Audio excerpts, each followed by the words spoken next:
Because this is what we do. We decide that we want to do something. And then we start making excuses about why we don't do the things we need to do to achieve what we decide we want to do. So all the time we throw in little excuses in the way. Oh yeah, I'd like to do it, but the Super Bowl's on. Oh, I'd like to do it, but there's a good match on tonight. Oh, I'd like to do it, but this is happening, and so I've got to put it off and do that. Well, you know, I'd like to tell these people around me that they're not going to suppress my life anymore, and I'm going to express my full uniqueness. But what I thought is, you know, there's something coming up. I don't want to upset people, so I'll put it off. I'll do it next week. All the time we can do this. Now, we either want to be free or we don't want to be free. We're going to go for it or we're not going to go for it. Of course, there's diplomatic ways of doing it, but so often I see, and I do understand it, wanting to avoid what is necessary to achieve what people claim they want, and the excuse list just goes on and on and on and on and on.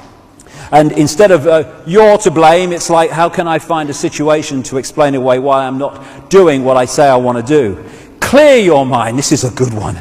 I've done a lot of this over the years from what I used to be. You know, I have this thing which I call the deathbed experience. Or the deathbed reality, even a way of putting it. You're lying on your deathbed, you've got 10 minutes to live, and you're looking back at your life. How much of what wound you up, made you unhappy, made you stressed, made your life unpleasant, you got angry about, how much of it in that deathbed experience, 10 minutes to go, actually matters? Sodding next to nothing, if that. Nothing!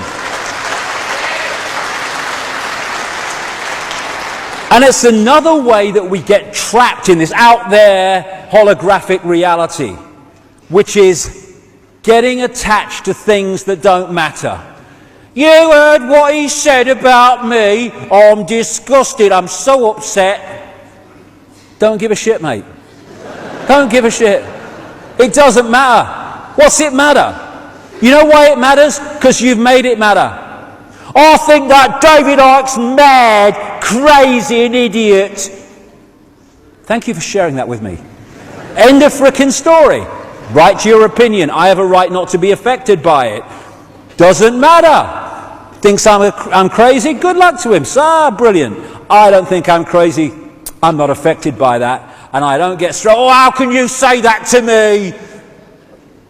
I'm now getting stressed. I'm getting into a low vibrational state. Why? For something that doesn't matter. If I'm lying on my deathbed, I look at all these people that have heard this abuse at me, and all these situations, I go, yeah, it was funny. What a laugh. What a laugh, really. Right? And yet at the time, you can get really caught in it. And if we clear our minds of what matters, because, again, what it is, it's moving our point of observation from this reality to the out-of-body reality, because when we're out of body, none of this crap matters. You talk to out-of-body experiences. Hey, Jill Bolte-Taylor, when she's having the stroke and went in the right brain as the prime reality. Hey, this is La La Land, it's lovely. Oh, it doesn't matter, all that stress is all gone, I haven't got that anymore. And the trick is moving that perception of the out-of-body, higher consciousness, there is no time, no sequence, all that stuff, moving that into this reality, not 10 minutes before we move out of here, but when we're in it and living it and experiencing it, because that will completely change as we move that point of observation, the way we live our life, what we can achieve, and the way we interact with reality. So much that we think matters doesn't friggin' matter. It doesn't matter. Okay, I'm in another dimension now. What was all that went on? I don't know, I can't remember, mate. How are you doing? All right, I haven't seen you since you were, in Egypt. And what's it? So how are you doing now? Doesn't matter. It's just an experience. And this is the sequence that I found people seem to go to, and I went through. The first stage of the opening to freedom, in its true sense, is to realize we are in a situation of slavery.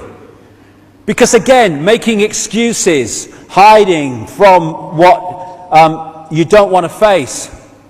You know, it's like the greatest power over people is when you tell them something they want to hear. So if you tell them that something's happening that they don't really want to think is happening, and then someone comes along and says, load of rubbish, mate, load of rubbish. No, it's fine, honestly. You want to believe this guy because you want to believe it's fine. And so we are in denial of the situation we're in. Not people in this room, obviously, but in general, humanity is in denial because they really don't want to face it. So much better to hide it, hide away from it. Oh no, it's a load of rubbish, the guy's mad, mate, and all that stuff. But there comes a time, if we ignore it, when it comes in our face, and then we've got to face it. And people come to that conclusion at different points. But first of all, we face the situation we're in. Okay, now we can deal with it. It's like when you're in a situation where you can see the dictator. It's not a very nice situation, but at least you're one step ahead of being in a society that's controlled by dictators you cannot see, touch and taste, because at least you know there's something to deal with. Stage one. Stage two, choosing not to be a slave. Choosing freedom. Real freedom. Not the illusion of freedom that we call freedom. Most people on this planet don't want bloody freedom. I meet people in the Christian movement in America. They talk about freedom, and some of them talk about this conspiracy on a 5 cents level and stuff. They don't want bloody freedom. You know, I met one once in Tucson. I was talking to him about how what happened to the Native Americans and all that stuff, and we're going on, and this guy is such a white supremacist, it's unbelievable. And I said to him, do you know, and you know, we were talking at an anti-Illuminati bloody rally, right? And I said to him, little mate, I don't know who terrifies me more at the thought of being in power, the people I'm trying to expose, or you who's trying to expose them as well. They don't want freedom. They want the freedom to replace an imposition they don't like with an imposition that they do like, their own belief system. Crikey, I've been, harangued by Christian people in America so often because I'm talking about Jesus and stuff and the Son God. Well, okay, don't accept it then. You believe that, I'll believe this. We'll have a beer, forget about it. No, must impose myself. You're not interested in freedom. So when we choose freedom, it's real freedom. And freedom, funnily enough, is not the freedom for us to do what we like at the expense of other people. It's the freedom of everyone to have the same rights as us. Freedom is not freedom for us to take the freedom to impose on others. It's accepting the freedom of others the same as we expect the freedom for ourselves. So, when we talk about banning freedom of speech, no one is against freedom of speech. It's like being against, wife violence. No one's for that. And no one's for the end of free speech. But then they start dealing with what free speech is. Oh no, you can't have free speech to say that. I believe in free speech, but that's going too far. No, you can't be a little bit pregnant, mate. Free speech is free speech, okay? You can't edit it, right? And when it comes to freedom of speech, people should have the right to say what they want and all the rest of it. And anyway, don't we want to know what people think about things rather than all going on in the shadows and no one knowing what's really going on? Of course, freedom of speech is freedom of speech. It's freedom, funnily enough, for people to say things we don't like and to stand for their freedom to say things we don't like as much as to stand for freedom to say what we do like. Freedom is freedom. It's indivisible.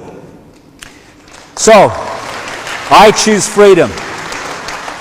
I'm not going to be a little bit free, I'm going to be free. And I have a simple philosophy. People say, freedom, that means do what you like. I have a simple philosophy. Do what you like, so long as you don't impose it on other people. Real simple. And people say, well, no, that would be chaos, that would be anarchy. No, it wouldn't. Be opposite of that. Well, what about people who murder people? Well, I think that's imposing your will on somebody. Do you think that might be that? I think we might just kind of, and we can do this. Someone wants a party, some kids want a party, the local people don't want the noise. What happens in this world now? Left brain structure, you've got to make a decision. Are they going to have the party? You're going to have the noise? We'll go to the residents. They've got to vote. Okay. Now, what we can do? They want a party. They don't want the noise. We must find a place for these kids to have a party where these people are not affected by the noise. Everyone's a winner. Sorted. Harmony. This is what society can do. Most of the problems are not real problems. They're just the fact that we don't want to sort them out because we don't want to change society in a way that will sort them out. Simple as that. And when we choose freedom, again, I choose freedom, but not when there's an R in the month there's a good match on. And not if I have to face this official bloke who looks pretty nasty. I don't choose freedom then. Making excuses. We can make excuses not to express our freedom all the time. And if we do that, then we're never going to be truly free.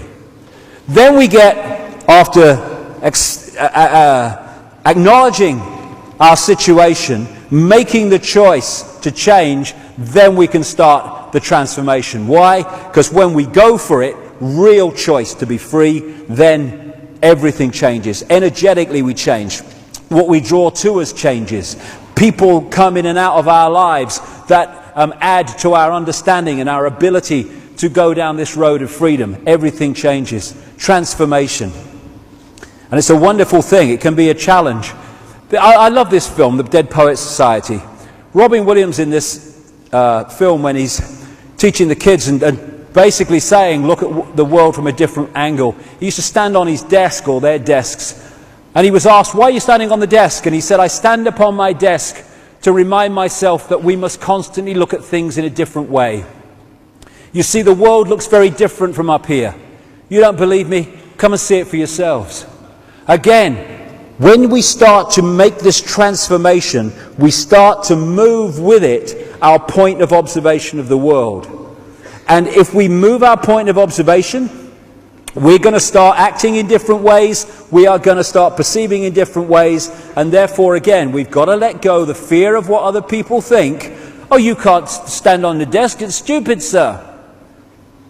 That's what so many people do. Ooh, no, I better not do that. They'll laugh at me. Boom. Real freedom. Choose freedom. No excuses. And you look at the world from a different angle. You stop seeing yourself in these terms. Little me. I can see myself down there somewhere. Looking in the mirror. This is me. Hey, it's good.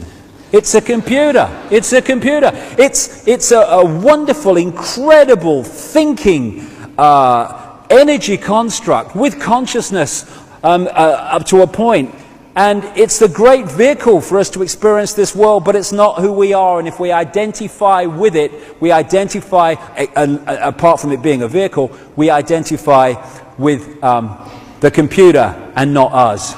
And when we move our point of observation from the fact that we're little me, and this is me, and I'm Ethel Jones and Charlie Smith, out into the greater awareness, and we observe us and the world from out there, then the world looks totally different, situations look totally different, we look totally different, and what bothers us and hassles us and all the rest of it just fades away. It doesn't matter. And this energy field changes what we draw in, and we can create changes.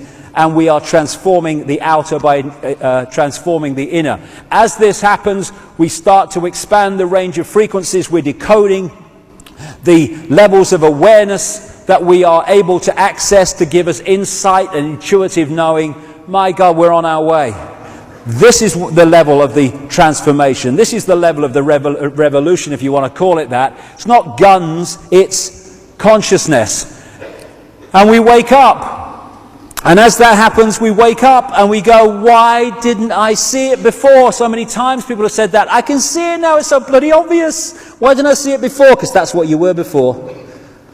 And then suddenly, boom, boom, point of observation. Oh my God, it's obvious. And this is happening now, this wake up. It's happening. It can be challenging, mind. I'm not saying it's a doddle, because that sums up some of the ways I felt. over the years, and last Tuesday, no, not quite so much now. But this was a great one of me in 1991. I tell you what, that really kind of absolutely encompasses symbolically my inner self. And why? Because when we start to transform, what we put out changes, what we draw in changes, and the outer world appears to collapse. Oh my God, what do we say? My life's falling apart, mate. Mine did. Because the construct going out fell, the construct it was creating fell, my experience, my life's falling apart. But what happened? As a result of the collapse of that rigidity, that false reality that I was living, as a result of that, bingo, another reality could come. Would I go back, despite everything, to what I was before I started to wake up and went through that shite? No frickin' way. No way, thank you very much. No way. Hello, good evening and welcome. Here is this sport. And there's snooker on tonight. I was him? Oh my God! No, that was him. This is me. Different. Simple as that. This is the big, big thing to get over. This is the four-letter word that controls the world.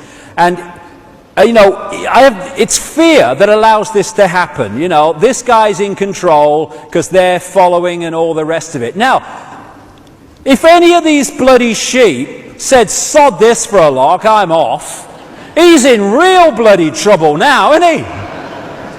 Where's the point of control now? It's not on the sodding tractor. He's got 100 sheep to find. But here, oh yes, did you see the news last night? Yeah, He's in control, sitting on his sodding tractor, doing bugger all. This is the way the society works. Oh, I better not go out here, I better not go out there. No one's telling you not to, in fact, but it's the mouse in the laboratory maze. Oh no, I'm going down there, not going down there. Oh no, I'll go, all that stuff. And it means that we are in symbolically this state. And if we go, I am me, I am free. Hey, you on the tractor, see ya. And everyone does that, God, the tractor's lost his power. He's not in control of the situation anymore because we've taken control back. And if the sheep did that, this guy would have no control over them. The idea is to lock us into a belief system, or lock us into a suppressed and encased reality, and it's called fear. And fear puts you in your shell. He's ever so insecure, he's always in his shell, I'm trying to bring him out of his shell. All these bloody phrases we use absolutely describe what we're talking about, and we get stuck in the bloody box. Oh, I'm going to Oxford this year, pass me exam. Feardom or freedom? Feardom is what controls this reality. It's what controls our energetic state, our vibrational state, our density, and all the rest of it disconnects us. Freedom is what can set us free. And fear of what? As Gandhi said, today is the tomorrow you worried about yesterday. Was it worth it? Was it?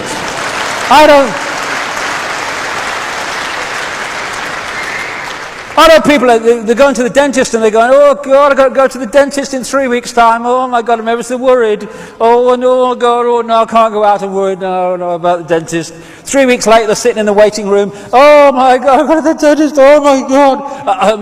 Mr. Smith, this way. Oh my God. 5 minutes later, walks out. Oh, no problem. It was all right. No problem. Spent 3 weeks of agony projecting forward. Fear of yesterday or tomorrow. Why?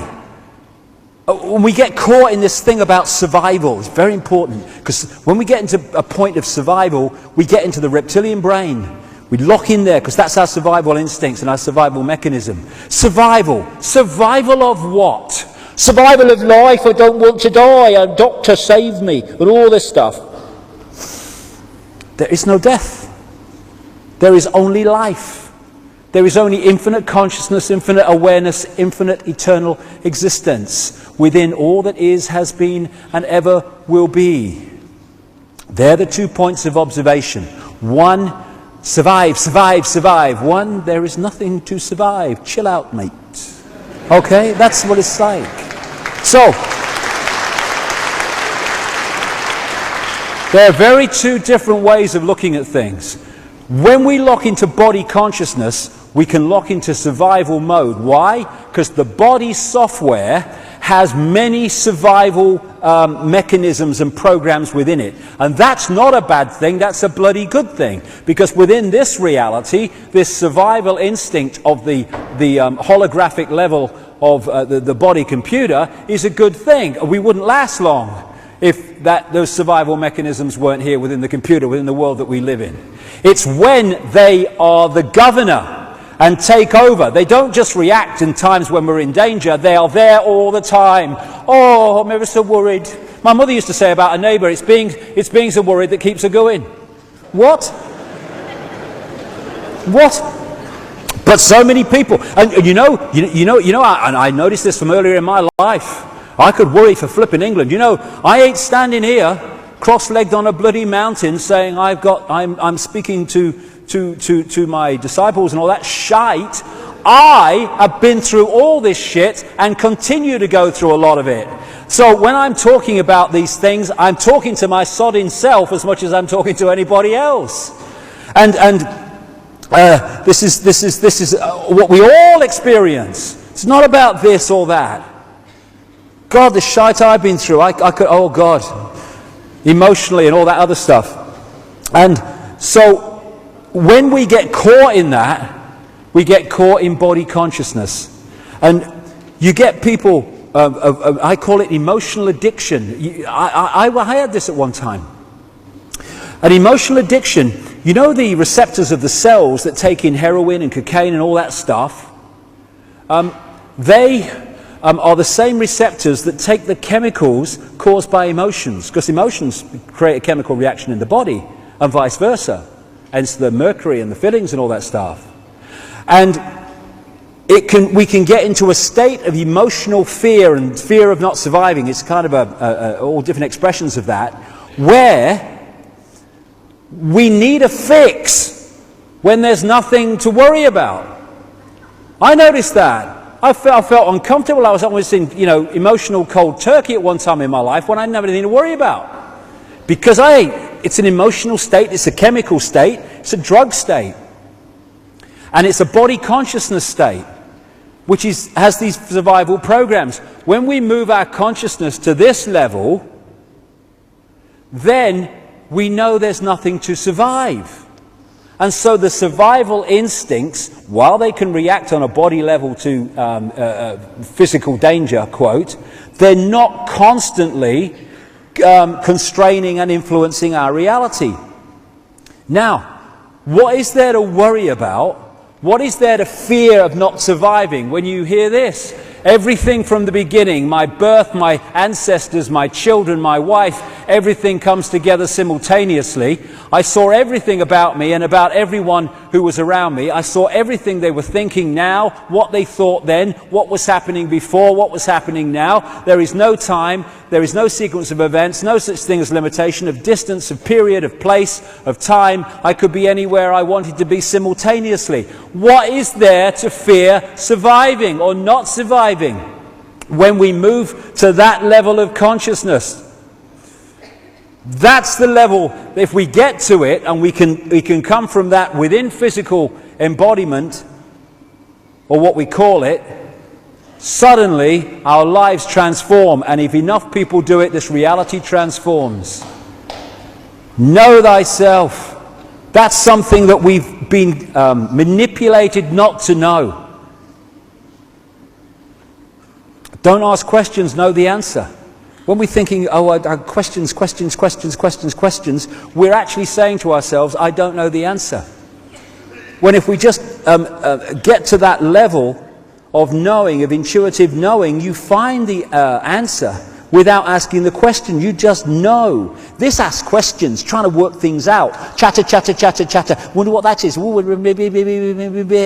reason, at the level of intuitive knowing, the connection to higher awareness, you know the answer without asking the question, is because instead of asking the question within isolated consciousness, disconnected from infinite awareness, you're now connected to infinite awareness. So instead of asking the question, you know the answer, because infinite awareness is the all-knowing. That's where the answers lie. Without asking the questions, you just know.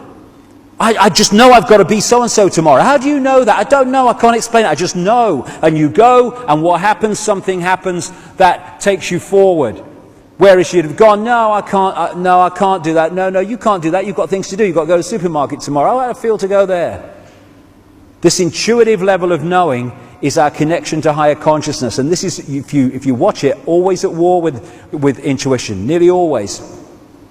And when we go with this intuitive knowing, again, right brain, and don't let the left brain dominate. You can't do that, you've got a mortgage, and you've got an appointment tomorrow. You can't do that, you can't go to India. No, you've got a mortgage, all that stuff. This is always telling us what we can't do, because it thinks in such limited terms of structure. This tells us what we are and what we can do. And if we choose to go with it, then we start to break out of this mind prison. And I have to say, what changed my life, I say more than anything else, was when I decided, funnily enough, just before I started to have this awakening, I decided, because of experiences I had, experiences I didn't like again, but were a wonderful gift, I decided that if I ever had a situation again where my intuition said one thing and my head said another, I was going with my intuition every time. And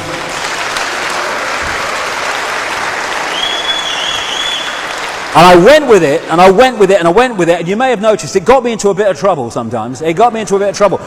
But what happens then when you follow your intuition and you get into a bit of trouble? I got in a bit of trouble, Betty, and all that stuff. No one remembers that either. My bloody age, I don't know.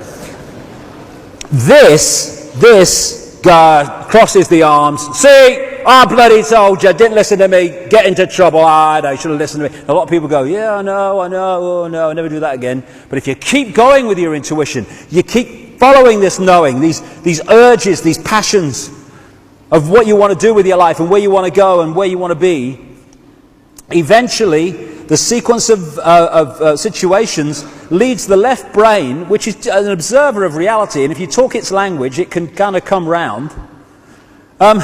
And it says, hold on a second. When you follow your intuition, you get into a bit of trouble, but then that led to that, and that led to that, and that led to that. Oh, it works out in the end, doesn't it? And what happens, and this happened to me around the mid-90s, what I felt intuitively and what I thought became one. So there was the war stopped. I want to do this. No, you got to do that. You got to do this. Stopped. And now they operate as one unit, because this has seen enough of what intuition does to go, okay, I can see it. I'll go with this. And it's open to anyone to do that. To stop that war between intuitive knowing, because they should be working as one unit. They shouldn't be at war. All these different elements that decode reality should be working as one unit. To do this. And then we can start controlling our own reality. Knowingly, in awareness, because we're doing it anyway. And what these manipulators do, because they know this system, they impose and implant belief systems which then affect our energy field, which then draw to us decoded reality, daily experience that matches the belief systems that have been programmed into us. They are programming our reality through us. And when we clear that out, we then can consciously start to create our own, which is the worst nightmare of the manipulators. Worst nightmare. It was in the Matrix movie when the Neo character went through the death experience and came through it and realized it was an illusion, and he stopped seeing people in the holographic world, as I would put it, as people, and started seeing them like that. When he realized it was all an illusion, that's when he was able to control his own reality. There's a lot in that movie that's true. And as we change our own energy field, we are then able to make that consciousness change available to other people. In this 100th monkey syndrome they talk about, which is connection between people. And then we come system failure in this crap. Now, I've got 10 minutes left before they throw me out. So I want to talk about this, and it comes on the end of all that I've talked about in this last section. There very much seems to be a shift in consciousness going on. When I first woke up, and amazing things were happening to me, and I didn't understand them. One of the themes at that time, we're talking 1990, was that there was a consciousness shift coming. I kept meeting psychic people a lot in those days, and they kept saying, I'm getting something, I'm being told to tell you this, and again it was, there's a consciousness shift coming. There is an awakening coming. People are going to come out of the trance in effect, and it's happening now. And now as the 90s have become the new century, more and more this stuff about this shift is going on. An energy shift, which is acting like a spiritual alarm clock. And I've seen it. All over the world I've seen it. People starting to get it and wake up and see the true magnitude of who they are. This energy change is happening, and therefore those that open their minds to it are starting to access and decode different frequencies, different ranges of reality, which are starting to change their experienced reality, from division to oneness. And there's a lot of talk about 2012 and the Mayan calendar and all that stuff. I have to say, I'm not one of those people that say everything's going to change in 2012. I don't see that.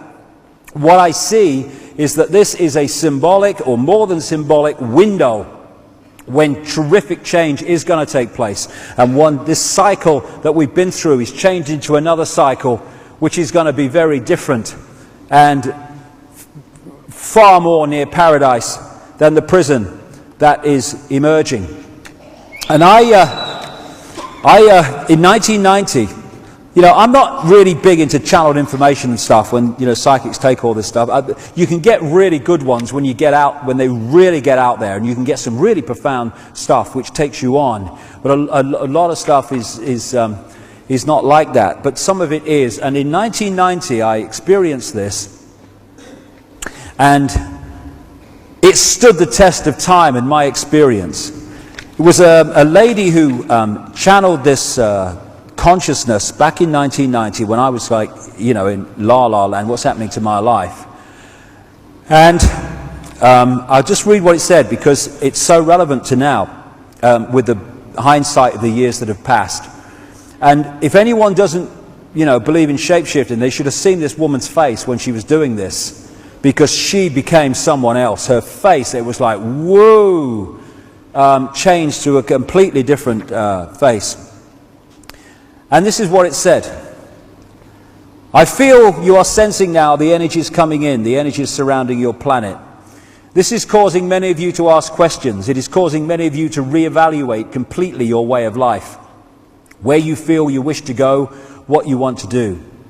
It is causing tremendous upheavals. Some of these upheavals are very confusing, very distressing, very disturbing. Some people in partnerships are finding they can no longer continue in those partnerships because their partners cannot tune into what they are tuning into. This is causing a great deal of disturbance. And I have said to this sensitive on more than one occasion that you must organize yourselves into groups to support each other. Now then, my own allegiance with your planet goes back to an Atlantean period when there were many energies being used and information and knowledge being used, which were, for particular reasons of safety, withdrawn, shall we say, to prevent complete catastrophe, to prevent total destruction of your planet. One could say these were sort of emergency measures, if you like, to prevent the inhabitants of this planet from an untimely destruction. Now at that time, shall we say, this knowledge was distributed only to the few. It was taught in what you could call a temple setting, though I'm very careful about using this word. It has connotations maybe. So let me use that word in the broadest possible sense. There were those initiated into this knowledge, there were grades of initiation, and those who passed the full initiation, these were known as the guardians of the light and the keepers of the secret knowledge. This is the context from which I'm coming. There was a time when this knowledge and the energies were withdrawn. It is very difficult for me to explain to you precisely what I mean by that, so I will let you mull these things over. As the energies around your planet quicken, this is 1990, so these latent energies, these energies which have been withdrawn, will now be phased back in. They will gradually be awakened. As the consciousness level of your planet raises itself, those of you who are working together to raise your consciousness, you will be able to hold more and more refined vibrations, and so we will be able to use you as a catalyst to be able to feed in more and more energies. Because as we change, we bring this change into this reality. As more of you raise yourselves to meet the challenge, so we can awaken more of these energies. Now, energy is consciousness, and the energies themselves contain the knowledge and the information which is beginning to surface again in your consciousness. So many of you will remember the Atlantean times. You will remember that you communicated with, say, dolphins and whales. You understood these sentient creatures. You could levitate. You could manifest things. You could cause spontaneous combustion by not miraculous means at all. Once you know what you're doing, these things follow. It is a matter of order. Now, I'm looking at a time on your planet when these energies, this knowledge is reawakened and reintegrated into your consciousness. I am not looking at a time when this knowledge will be for the few, but when your whole planet will be awakened to this understanding, which you have simply forgotten. It is not a matter of new information. It is a matter of remembering who you are and where you come from. So you are being asked to change. You are being asked to change in a total way. It is not a matter of small changes, a little thing here, a little thing there. You are really being asked to turn yourselves inside out. There is such a massive shadow which must be cleared, and it is up to workers such as you to focus yourself on that challenge. Those of you who are in the forefront of this, you are rather like a snowplow. You are the thin end of the wedge. You really have, how shall I put it, to a certain extent, I suppose, you have the shitty end of the job. You have an awful lot to do, but nevertheless you are capable of doing an awful lot. That is why you've chosen to come. That is why you've come here for, to really shovel some shit and therefore make some space behind you to make it easier for the others. As in your human body, there are energy lines and meridian lines around your planet, through your planet, which correspond, I suppose, very much to the acupuncture lines and meridians in your body. Where two lines cross, you create a vortex, a tiny vortex if it's two. The more lines that intersect, the bigger the vortex. Therefore, when you have a chakra, you have a large vortex of intersecting energy. It is the same with your planet. Where the most lines cross, there is the biggest vortex. Now, you could say that the plexus in and around the islands that you call the British Isles is the hub of the wheel of plexuses and energies which surround your planet. It has acted in other times like a fail-safe device. In order to activate these chakric points upon your planet, the energies must all cross through the central point. They must all pass through the heart of the pattern.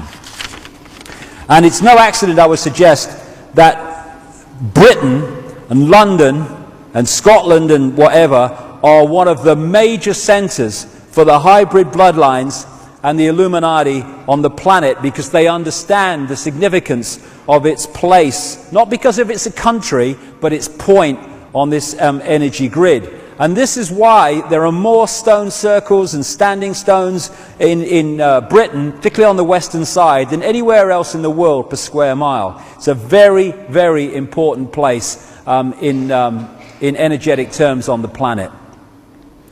And my feeling about this awakening is that this is very, very much involved. I've got a lot more to do on this, to say the least, but I'm sure that the sun is far more than a source of heat. It is a place or an opening, a gateway, where great energetic change and code changes come into this solar system, same with others all around what we call the universe. And I feel that at the elite level, not among the general population, one of the focuses on the sun, or the reasons for the obsession with the sun, is the knowledge of this, right going back to the ancient world. I also feel that the black holes and stuff are also ways that these energetic codes come in and out of this reality. So we're in a situation where there is an energetic change. More and more people are feeling it. Of course, people who are more awake are going to feel it first, but even people you thought were never going to kind of open their minds to this, now they're doing the same. Something's going on, and it's going on in the period that in the 1990s I was told it was going to go on. And we can flow with it, get in the right brain, hey man, and just go with it, and let life take us where it needs to go intuitively, or we can fight it, and in which case we're going to expend more and more and more energy, getting more and more stressful, trying to stay still and to hold on to the way things were, as if the way things were in this manipulated reality are the way things we always want them to be. So this change is giving us even a bigger opportunity to change the nature of the way we see the world and ourselves. And I think it's no accident, the more I understand this, that it's now of all times that this great Orwellian stuff is being thrown at us in every way, in food additives and electromagnetic pollution and manipulation, and all the programming and all the surveillance and all the microchipping. It's a response to the fact that they know this change is taking place, and they're trying to suppress it so fewer people as possible actually start to lock into it and become transformed by it. Because when we do, we're no longer in a smaller box than they're in, and therefore they're no longer in control. And this whole game of soldiers can just break up, because it's a house of cards. It's a house of cards, and we are holding it together. When we go, whoops, thank you very much, not holding that up anymore, bang, gone. We're holding it together.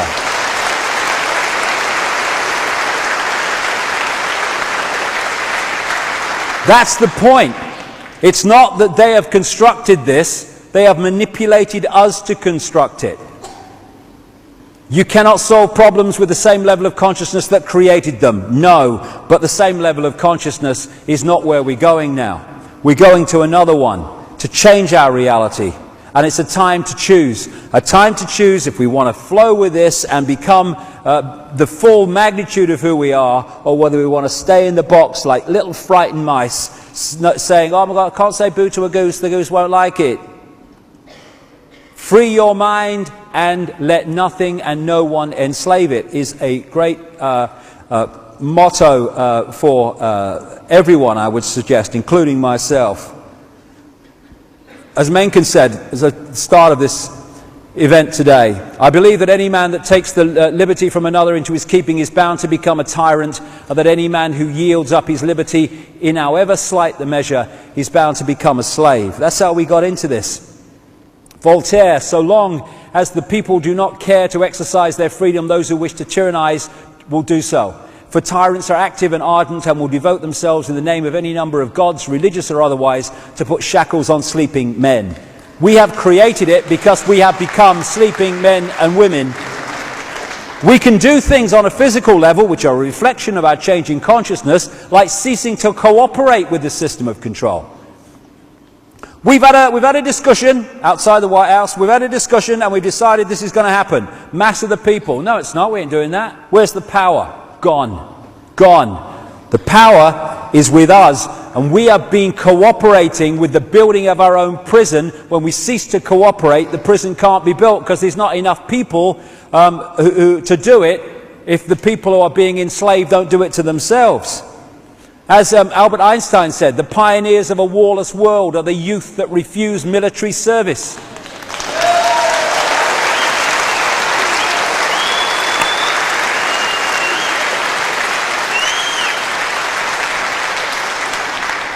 I want to stop war. Well, don't fight then. Don't fight. If they don't fight and they don't fight, where's the war? As used to say in the 60s, what if we had a war and no one turned up? No fripping war. And you know, support our troops. they tell us. The people who say that in the dark suits are sending young kids to the slaughter just to serve their bloody agenda. That's how much they want to support our troops. Sodom. They never fight the wars. Have you noticed that? George Bush declares a war. George Bush declares a war. If he'd have been on the front line when the first bullet was fired in Iraq, he'd have been under a bed in Houston when the second bugger went off. These people don't fight wars. They send young people to fight bloody wars. When they don't, there's no bloody war. That's what we need to do. And it's like religions. So, you know, the guy in another country, the leader, he sends his youth off to war. This guy in this country sends this youth off to war. The two youth fight each other. For what? For two pairs of prats with an agenda that they even know about, probably. If we can move our point of observation from in this world to the out-of-body state, then we change our reality. And in an out-of-body state, we ask ourselves, so often, you know, I say this, what would change this world dramatically overnight is if everyone started doing what they knew to be right instead of what they thought was right for them in the moment. What a transformation that would be. All the time, we intuitively know what is right, but it's like, yeah, but what are the consequences for me? What are the consequences for me, or what's stopping this transformation of this world happening? Because, oh yeah, I think it's unjust, but if I do something about the unjustness of this, what will be the consequences for me? People say to me all the time, insiders, look, I'll give you this information, but ooh, you know, don't mention my name, will you? All right, I'll do it then. And when we get to that point where we're doing what we know to be right, instead of doing what we think is right for us in the moment, then everything changes. And what is right for us in the moment? Only what body consciousness thinks it is. In the out-of-body state, when we're in that state, are we saying, oh my goodness me, I ain't half glad that I didn't do what was right there, because I'd have had a bit of a problem here? No, we'd have said, oh, we should have done what was right there, because that was the right thing to do. That's the point of observation when we're out of this program reality. As Martin Luther King said, injustice anywhere is a threat to justice everywhere. Injustice for people we don't like is just as important as injustice against people we do. What would oneness do? That's the question. If we were in that oneness state, what would it do in this situation? Would it say, what are the consequences for me, or would it do what it believed to be right? As this man said, if it's not right, don't do it. If it's not true, don't say it. Well, okay, that's changed the bloody world straight away. As Martin Luther King said, cowardice asked the question, is it safe? Expediency asked the question, is it politic? Vanity asked the question, is it popular? But conscience asked the question, is it right? And there comes a time when one must take a position that is neither safe nor politic nor popular, but one must take it because it is right.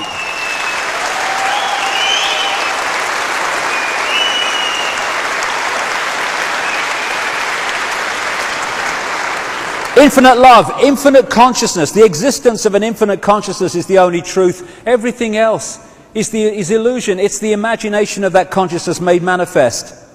Gandhi said, strength does not come from physical capacity, it comes from an indomitable spirit, an inspirable will. And that's the will to do what we know to be right, both for ourselves and for the greater good, because we are ourselves and we are the greater good. Getting out of this thing, fearing what other people think, fearing our shadow, fearing anything. We are infinite consciousness, having it experience. There's nothing to survive, there is nothing to fear. This is our natural state. It's about time we went back to it. As William Reich said, so I started off with this, we should not fear to enter a forest because there are wild cats in the trees. We should not yield our right to well-controlled speculation. It is certain questions entailed in such speculation which administrators of established knowledge fear. But in entering the cosmic age, we should certainly insist on the right to ask new, even silly questions without being molested. We must take that right. You want to laugh at me?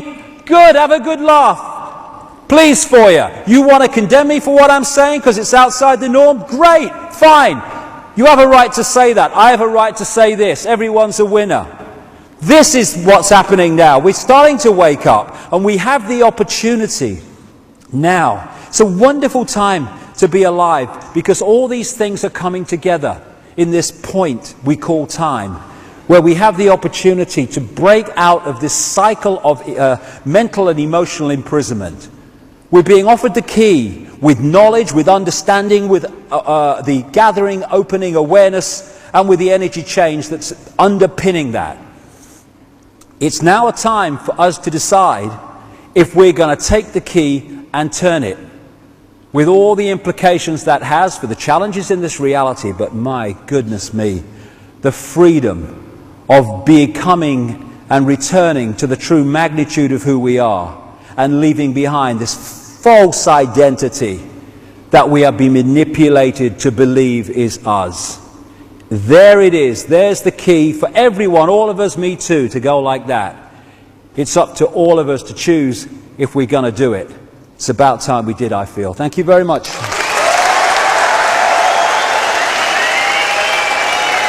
Thank you. Thank you. Thank you. Thank you. Thank you.